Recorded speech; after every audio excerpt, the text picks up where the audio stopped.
आज के चुनाव परिणाम, खासतौर पे हरियाणा के चुनाव परिणाम को देख के आज सुबह से मैं हैरान हूं। और आज शाम को कांग्रेस की प्रेस कॉन्फ्रेंस सुनने के बाद थोड़ा परेशान भी हूं। चारों तरफ से दोस्तों के फोन आ रहे हैं, मैसेज आ रहे हैं, ये क्या हुआ?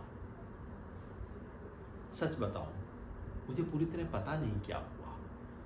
पिछले एक महीने से मैंने कहा कि मैं इलेक्शन भविष्यवाणी तो नहीं करूंगा सीटों की, लेकिन मैं लिख रहा हूं, बोल रहा हूं, भाषण दे रहा हूं इस मान्यता के आधार पे कि कांग्रेस स्पष्ट रूप से आगे है। मैंने एक से ज़्यादा बार कहा कि सरकार तो कांग्रेस की बनेगी।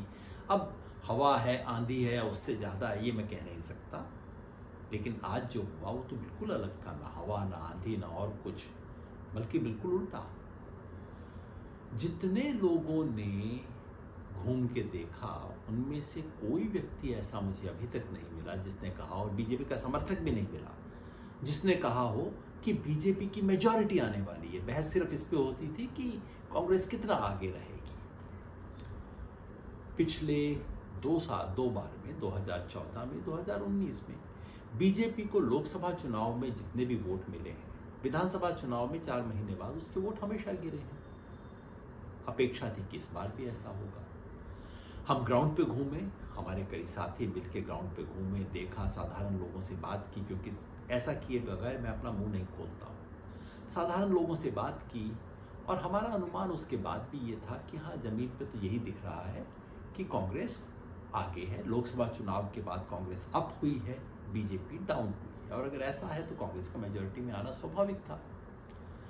जैसा मैंने कहा, जितने भी रिपोर्टर, एडिटर, संवाददाता, जिसने भी बोला, जिसको भी मैंने सुना या पढ़ा, एक भी नहीं मिला। आप आज भी पलट के देख लीजिएगा, अगर एक भी व्यक्ति ने कहा हो कि बीजेपी की मेजॉरिटी आ सकती है।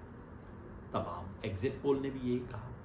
एक भी एग्जिट पोल नहीं है जिसका न्यूनतम वाला जो आंकड़ा है वो भी कहता हो कि कांग्रेस 45 से नीचे जा सकती है।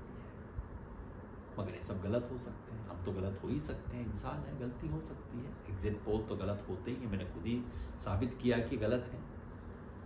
मगर आज शाम को जब कांग्रेस ने प्रेस कॉन्फ्रेंस की और कुछ गंभीर आरोप लगाए हैं, कांग्रेस में वहाँ के कम्युनिकेशन इंचार्ज जयराम रमेश जी और पवन खेड़ा जी ने कॉन्फ्रेंस करके कहा कि हम इस परिणाम को स्वीकार नहीं कर सकते। उन्होंने कुछ कॉन्स्टिट्यूएंसी से प्रमाण दिए हैं। एक कॉन्स्टिट्यूएंसी का प्रमाण मैंने खुद देखा है, वो है नारनौल, महेंद्रगढ़ जिले में। कांग्रेस ने कहा है ऐसी सूचनाएं उनके पास हिसार से भी हैं, पानीपत से भी हैं, और कहा है कि कल तक वो इस सारी सूचना को सार्वजनिक करेंगे। आरोप ये है कि कुछ काउंटिंग के दौरान कुछ ऐसे ईवीएम मिले जिसमें 99% बैटरी पाई गई खुलने के बाद। अब इतने घंटे काम करने के बाद 99% बैटरी क्यों थी?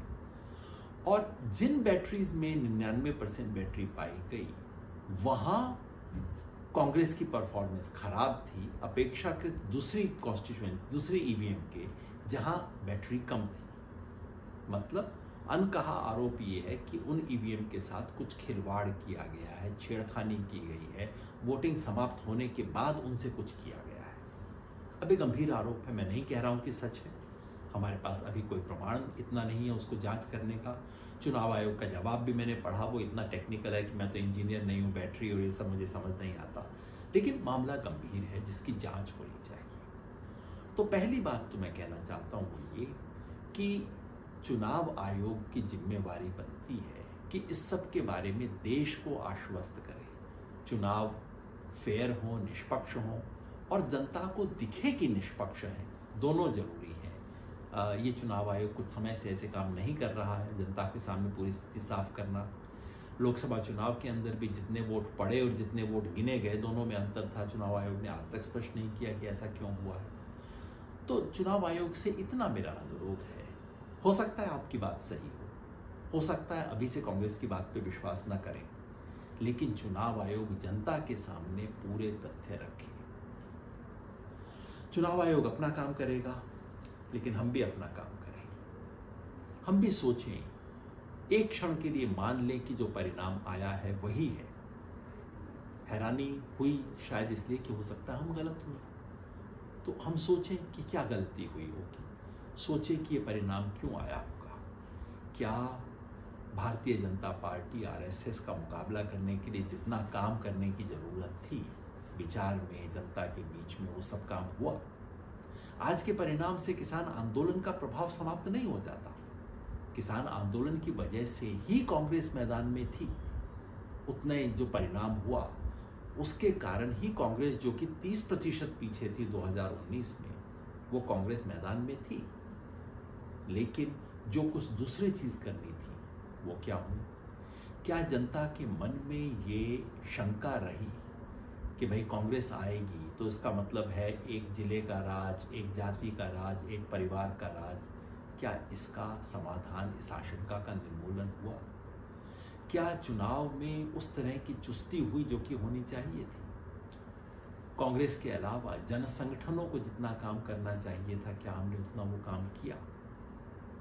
मतलब कि जो चुनाव आयोग के सवाल हैं वो अपनी जगह हैं, लेकिन आज के इस नतीजे से हमारी चुनौती और गहरी होती है। महाराष्ट्र में चुनाव है, झारखंड में चुनाव है।